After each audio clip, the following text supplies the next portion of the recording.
ये है श्रीलंका, एक independent island country of South Asia, जो कि आज से कुछ साल पहले ही डेवलपमेंट में highest ranked South Asian country था, जिसकी per capita income South Asia की second highest per capita income थी। लेकिन आज इसके हालात कुछ और ही हैं। आज ये देश एक भयानक इकोनॉमिक क्राइसिस से जूझ रहा है। देश के ऊपर $51 बिलियन का फॉरेन डेब्ट है और करेंसी पूरी तरह से क्रैश हो गई है। आज ये देश फॉरेन रिजर्व की शॉर्टेज के चलते दवाइयां तक नहीं इंपोर्ट कर पा रहा है, जिसके चलते हॉस्पिटल्स में होने वाली शेड्यूल्ड सर्जरीज को सस्पेंड कर दिया गया है, क्योंकि उनके पास मेडिसिन्स ही नहीं है। मेडिकल टूल्स को धोकर बार बार यूज करना पड़ रहा है। इलेक्ट्रिसिटी और फ्यूल की शॉर्टेज के चलते लोगों को बिजली सिर्फ 3 घंटे ही मिल रही है और पेट्रोल और डीजल का प्राइस आसमान छू रहा है। इवन फ्यूल स्टेशन या तो बंद पड़े हैं या तो उनमें आर्मी खड़ी है, ताकि लोगों के बीच तनाव उत्पन्न न हो और इमरजेंसी वालों को ही फ्यूल दिया जा सके। स्टूडेंट्स के मिड ईयर एग्जाम को कैंसिल कर दिया गया है, क्योंकि उनके पास प्रिंट करने के लिए पेपर ही नहीं है और लोगों को कई दिनों तक LPG गैस के लिए लाइन में लगकर इंतजार करना पड़ रहा है। और इन्फ्लेशन जनवरी 2022 से जून 2022 तक 54.6% तक बढ़ गया है, जो कि आगे 70% को भी पार कर जाएगा। यहाँ के लोग रूलिंग गवर्नमेंट के खिलाफ लाखों की संख्या में प्रोटेस्ट कर रहे हैं, उनके घरों को जला रहे हैं और उनसे अपने देश की इस हालत का जवाब मांग रहे हैं, क्योंकि श्रीलंका की आज जो ये हालत है उसमें पूरा हाथ यहाँ की गवर्नमेंट का ही है, इस राजापक्षा फैमिली का, जिसने श्रीलंका को आज इस मोड़ पर खड़ा कर दिया है। तो चलिए जानते हैं इस पूरी स्टोरी को, जिसने श्रीलंका के लोगों के हाथ दुनिया के सामने फैला दिए।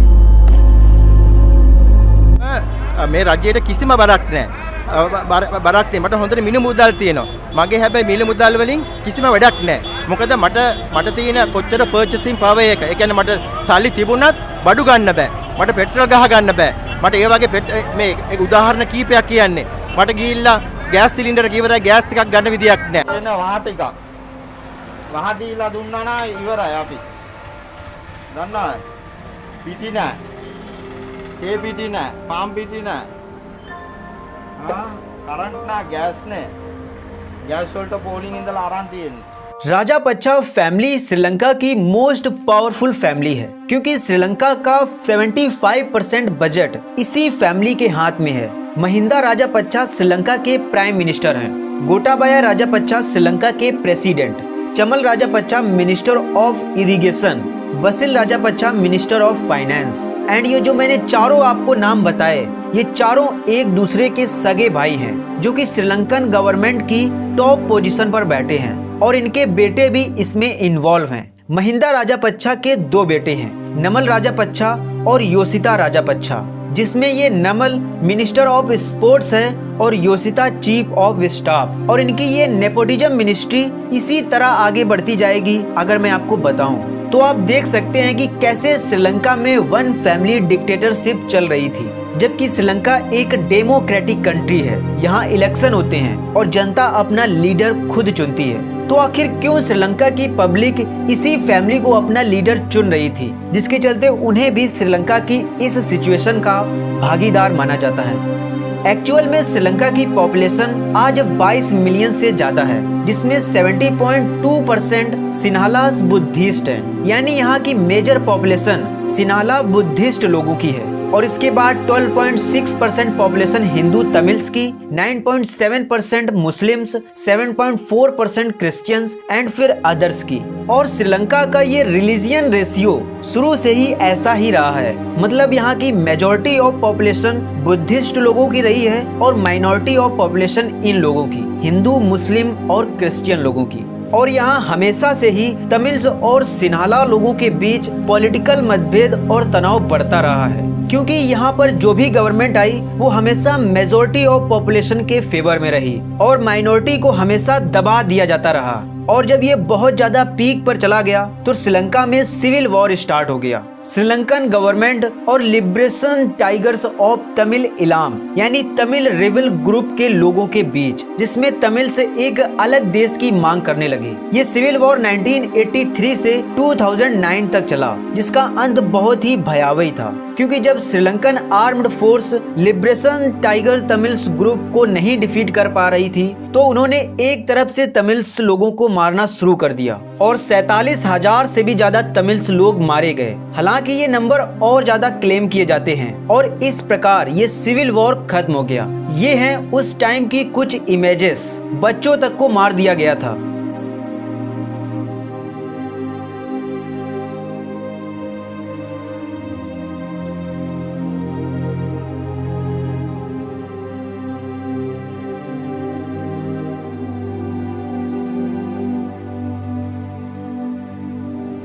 और इस टाइम श्रीलंका की रूलिंग गवर्नमेंट इन दो भाइयों के हाथ में थी, प्रेसिडेंट महिंद्रा राजापक्षा और डिफेंस मिनिस्टर गोटाबाया राजापक्षा की। जिसके बाद ये दोनों श्रीलंका की मेजॉरिटी ऑफ पॉपुलेशन के वार हीरोज बन गए और श्रीलंका की सारी सत्ता धीरे धीरे इनके हाथ में आती गई। ये कोई भी निर्णय लेते इनको रोकने वाला कोई नहीं होता, क्योंकि कैबिनेट के ज्यादा से ज्यादा मंत्री इन्हीं के होते। ये डिसीजन लेते गए और आज श्रीलंका इस मोड़ पर आ गया।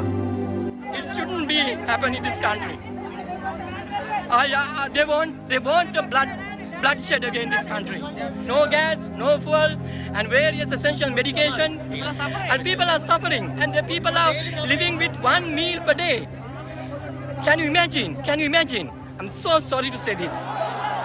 दरअसल श्रीलंका में इकोनॉमिक क्राइसिस 2015 से ही शुरू हो गया था, जब इन्होंने चाइना से डेब्ट लेकर इंफ्रास्ट्रक्चर डेवलप्ड करने की सोची थी, जो कि बार बार फेल होती गई, क्योंकि उनको स्टार्ट करने से पहले इन्होंने कोई रिसर्च की ही नहीं। कई ऐसी इंटरनेशनल डील्स इन्होंने की जिनका श्रीलंका की इकोनॉमी पर बहुत बुरा असर पड़ा और इनका फॉरेन रिजर्व घटता गया। इसके अलावा मिनिस्टर्स ने करप्शन खूब किया, जिनके कई एलिगेशन सरकार पर लगाए गए, पर उन पर कार्रवाई आगे नहीं बढ़ी और इस प्रकार श्रीलंका का लगातार फॉरेन डेब्ट बढ़ता गया, जिनको चुकाने के लिए इन्होंने ऐसे कदम उठाए कि आज ये देश इस पोजीशन में आ गया। 2019 में जो इनका फॉरेन रिजर्व 7.6 बिलियन डॉलर था, वो मार्च 2020 में 1.93 बिलियन यूएस डॉलर ही बचा और जुलाई 2022 में सिर्फ 50 मिलियन डॉलर, क्योंकि 2019 में गोटाबाया राजापक्षा पावर में आने के बाद इसने गवर्नमेंट टैक्स को कम कर दिया, ये सोचकर कि विदेशी कंपनियां आएंगी और ट्रेड करेंगी, जिससे इनको अच्छा खासा बेनिफिट मिलेगा। लेकिन 2020 में कंपनियां तो नहीं आई, लेकिन चाइना का कोरोना जरूर आ गया, जिसने सारा प्लान ढफ कर दिया और गवर्नमेंट को जो टैक्स कंट्री से मिल रहा था उसमें 1.4 बिलियन डॉलर का लॉस हो गया। और ईस्टर बॉम्बिंग्स एंड कोरोना ने इनकी जो 12% सोर्स ऑफ इनकम टूरिस्ट से आती थी उसको भी चौपट कर डाला और जो कसर रह गई थी उसे सरकार ने एक और बड़ी मिस्टेक करके पूरा कर दिया। दरअसल अप्रैल 2021 में राजापक्षा गवर्नमेंट ने फॉरेन रिजर्व की शॉर्टेज के चलते सभी पेस्टिसाइड और फर्टिलाइजर को इंपोर्ट कराना कम्प्लीटली बंद कर दिया और देश के लोगों से ये कह दिया कि अब हम 100% ऑर्गेनिक फर्टिलाइजर फार्मिंग करेंगे। पर शायद इन्होंने इसकी एडवाइस अपने वैज्ञानिकों से नहीं ली थी, क्योंकि ऑर्गेनिक फर्टिलाइजर का असर बहुत धीरे धीरे पड़ता है और ये एकदम से लिया जाने वाला फैसला था, बिल्कुल क्रिटिकल सिचुएशन में। और इससे इनकी फार्मिंग,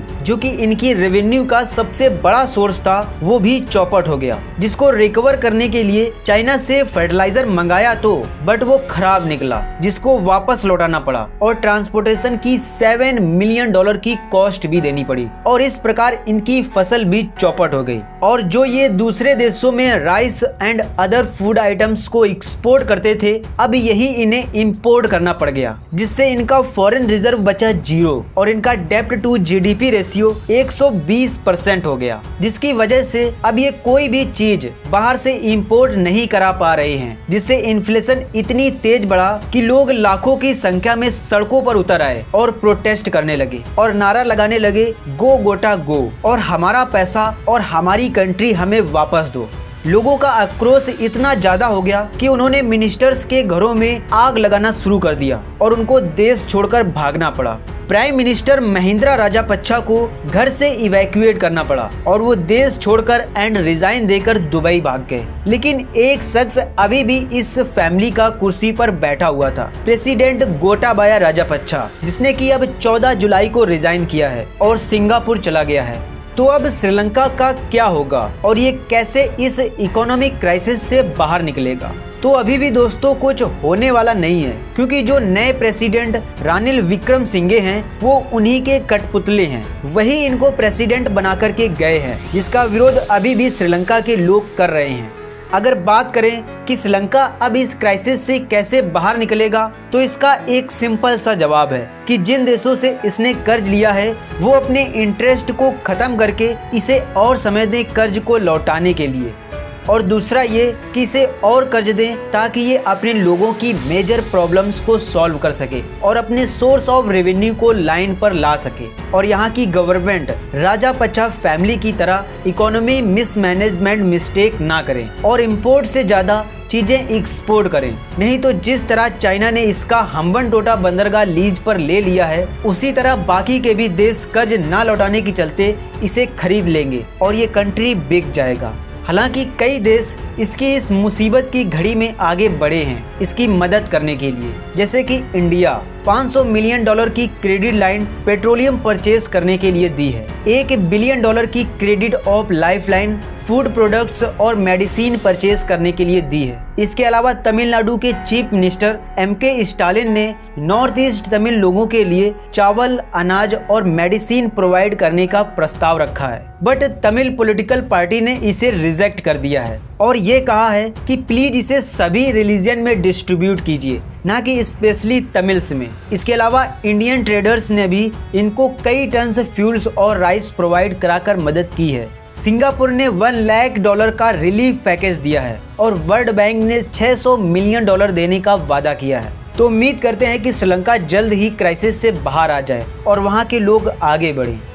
अगर आपको ये वीडियो पसंद आया हो तो प्लीज़ इसे लाइक करें, दोस्तों के साथ शेयर करें और ऐसे ही वीडियोस देखने के लिए सब्सक्राइब भी कर लें। मिलेंगे अगली वीडियो में।